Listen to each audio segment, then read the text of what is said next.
Chapter 730. Cavalry, it is indeed a daunting task to battle monsters, but I need you to focus intently and listen to me. I have assessed the situation and am ready to issue orders.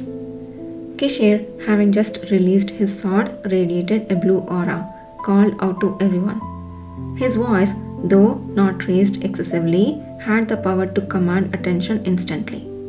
This time too, it effortlessly roused the spirits of the cavalry members who were ensnared in confusion and dismay. Everyone knows that when monsters appear, cracks accompany them. I don't suppose anyone is surprised by this obvious fact. Or is there anyone here who is? No, Commander. Shouts came from various directions, even as some struggled to fend off monsters, their roars and thudding footsteps resounding in the background. Yet Kishir's face bore a relaxed smile, devoid of urgency, reassuring those watching him. Good. As it stands, there are 15 monsters here. No, 14, I reckon, and soon to be 13, judging from over there. Even the tense recruits and Imperial soldiers managed a strained laugh at Kishir's witty joke. Fortunately, the crack has vanished, so no more monsters will appear, and they are confined within the area we are surrounding. They are too big to escape unnoticed, so we don't need to count them anymore. The implication was clear to all. If they could deal with the monsters here, they could resolve the situation without endangering civilians. This hopeful message visibly shifted the mood. The faces of the cavalry members, previously dismayed, now filled with calm determination and resolve as Kishir raised his hand. So, our task now is to maintain our current encirclement and deal with these monsters. Are we capable of that? Yes, Commander.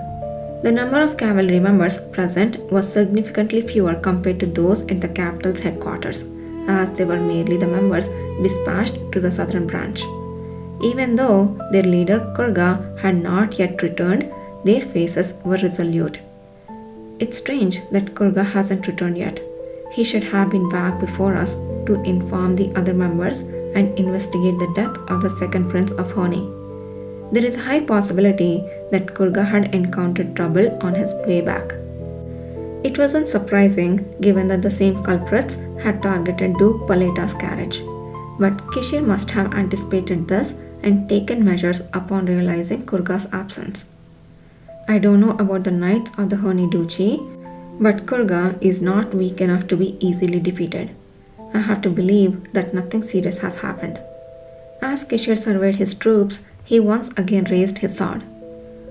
Alright then, let's begin the annihilation. Cavalry, switch to lure and attack formation. Yidhir and I will take the center. Lure and attack formation. The eyes of the cavalry members who had been holding off monsters sparkled with determination. Their training in the cavalry had not been limited to practical combat.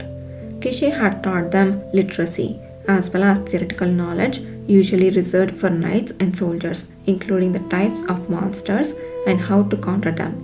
The types and countermeasures of monsters were based on the valuable lessons recorded through the hard-earned experiences of the Paleta Knights, followers of Kishir. Initially, those who had joined the cavalry wondered why they had to learn such things, suffering through the training. However, after experiencing its utility in the West, they ceased their complaints.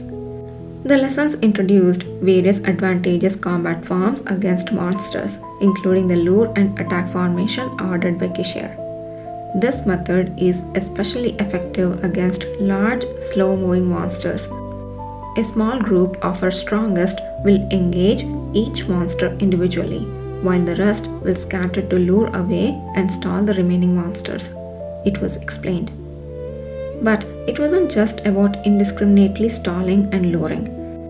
The crux of this tactic was the coordinated movements of the remaining troops, ensuring the elite few could focus solely on their monstrous adversaries. Although this method had its drawbacks, its efficacy was unmatched if executed correctly.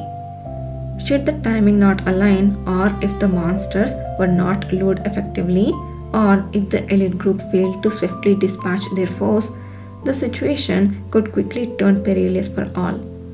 It required perfect trust and execution, with each member fulfilling their role without deviation. And Kishir, along with Yudhir, boldly declared they would undertake the role of the elite few, focusing solely on combating the monsters. This was a decisive choice, despite knowing Yudhir's vulnerability to monsters. Are you sure about this? Yudhir asked with concern. What do you mean? Kishir inquired. I thought you would have me stay back, Yudhir admitted, half expecting Kishir might tackle the monsters alone. But Kishir just smiled, as if to dismiss the notion. Would you have obeyed such an order? He challenged. No, Yudhir replied, to which Kishir smiled knowingly. This is not the type of flirting I was asking, okay? I just need you to buy me time to wield my sword while I assess the monsters. That's enough. Kishir said earnestly, his face a blend of seriousness and slyness. Yudhir, albeit slightly depleted in strength and knowing his efforts might not significantly harm the monsters, understood his role was not about brute force. His experience in drawing the enemy's attention and creating openings was what mattered. And in this regard, no one was more experienced than Yudhir Ale. Kishir trusted Yudhir implicitly to create the opportunities he needed.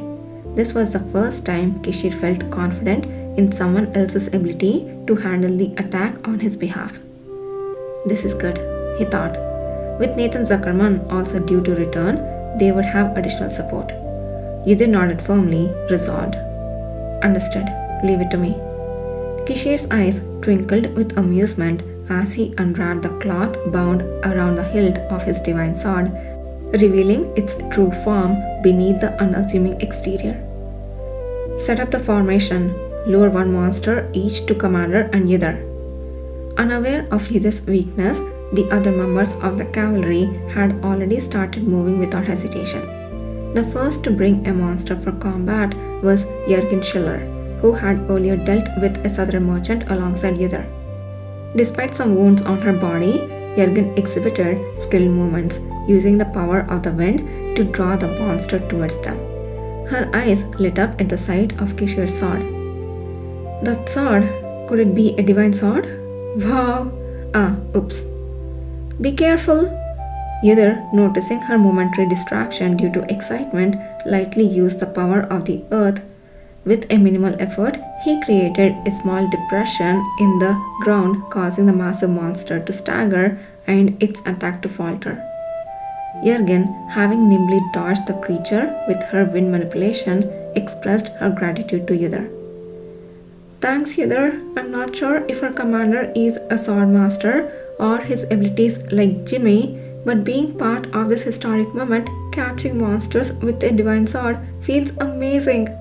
Now, please take her off the first one. She darted back after her playful remark.